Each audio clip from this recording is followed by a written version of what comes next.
What we're going to be doing on the homestead today is we're going to be making one of those Easter wreaths with the eggs. So what we're going to do is you're going to need some Easter eggs. You can get them at the dollar store or wherever cheap. You can get the Easter grass, which is right there, some bows. You're going to need a glue gun, some glue sticks, some scissors, and of course I'm using a pizza box, and that's just to keep the cost down because the eggs, I got 3 packages of these. They were $1 each. I got the grass for $1.25, and I got the bows for $1.25. So basically I'm going to build this for under $6-7. So I do have an Easter, or not an Easter wreath, but a wreath, a ring for making wreaths. Now I'm not going to use that for this project because I'm going to try to keep this cheap, so I'm going to actually use it as a pattern, and I'm going to use a marker, and I'm going to trace it on cardboard. Now the cardboard I'm using is going to be the top of the pizza box because I'm trying to keep this cheap and frugal. So I'm just going to get this cleared off, show you how to trace the outside of it, and then we're going to cut it out, and then we're going to start building our wreath. So what I'm going to do now is I'm just going to place the ring. I'm going to take a Sharpie. Now it doesn't have to be perfect, it's just for the basic shape. And I'm just going to go around it on the outside and then the inner ring as well. Oh, I moved it a little bit. Well, like I said, it doesn't have to be perfect, it's just a guide for when you're cutting it out. Because you're not going to see it anyway, right? The eggs are going to cover it.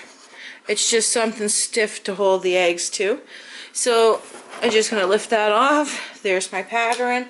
So I'm going to cut it, and I'm not going to do that on video because you don't want to watch me cut it, but I'm just going to poke a hole in here and then cut around the edges. Same with the outside, and I'll bring it back once I have it done. So what we're going to do now that the glue gun's heated up is we're going to start applying these to the... And so what we're going to do is we're going to put some hot glue here on the side, and we're just going to press it down on the cardboard, and we're just going to hold it there until it's dry, and that way we can move it. And we're going to go through the whole wreath, and we're going to put them opposite to each other. That way there's no... we don't want them to be even, because if you make them even, it'll look very out of place. So we're just going to stagger them one after another. So, and you want to make sure that you change up the colors, just because it'll look better if you do, right? And every couple of eggs, what we're going to do is we're going to take some of this Easter grass, and we're going to tuck that in there as well.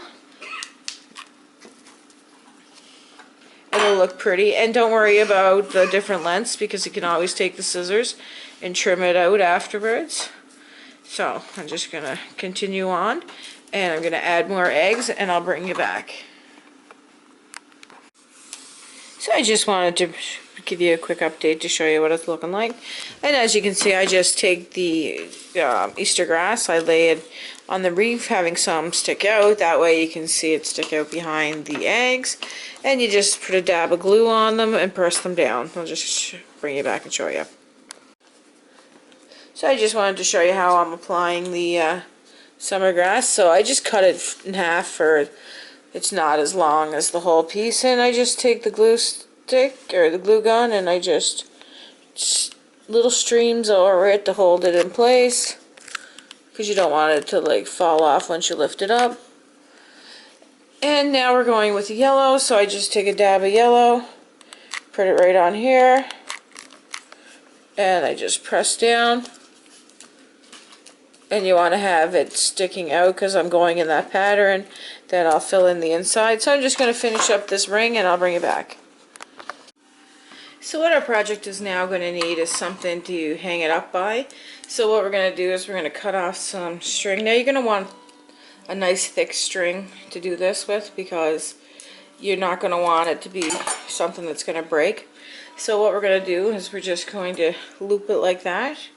I'm going to take some glue, and we're just going to press it down here, and you want to make a big lump, and you're just going to let it sit there and dry until it's dry. So it'll probably take a minute or two. You don't want to move it. We're just going to bring you back and I'll show you when it's dry. So what we're going to do now that we have that string on the back, we're going to put a bow right here. So we're just going to take this bow, put a dab of glue on the bottom, which is right here. Oh, I'm going to have to put another glue stick in. So we're just going to push that in. Oh, I'm going to have to restart this camera. Hold on. So what we're going to do is for the final touches, after we put the string on, we're going to take our glue, put it on the back of this little bow here, and then we're going to put bows on. Now if you want to decorate yours a little bit more elaborate besides bows and stuff, you can put whatever you want. Hell, you can even put a teddy bear in the middle of it if you so desire. It's your wreath. This is just basically me showing you my idea or my pattern or what I'm doing, and you can work with that. So I'm just going to put these bows on. I'm going to put 3 bows on, 1 on the bottom, 2 on the side, and I'll bring you back. So I just wanted to show that it's hanging on the wall, looking beautiful, of course. So like, subscribe, share, comment, and this is something cute that you can make with children. Just be careful with the hot glue gun, and have yourself a great day.